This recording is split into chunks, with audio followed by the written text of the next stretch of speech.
how to add a fade in effect on your audio in KineMaster. So if you like to fade in your audio, it is pretty much simple. If you find this video helpful, I'll kindly request that you support me by subscribing to this channel and also by liking this video.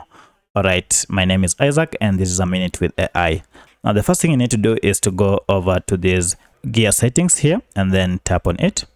And then from here, you will see we have the property settings. Under it, we have audio and video. So we would like to make our changes on our audio. So I'll go ahead and tap on audio.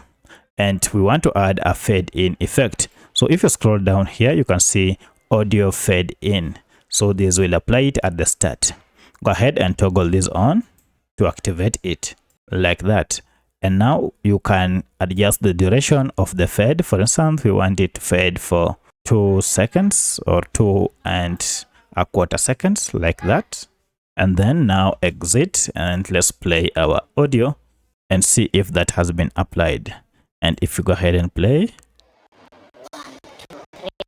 great, it has been applied. It begins slow and then the tempo rises. So that's how you apply fade in effect on your audio in KineMaster app.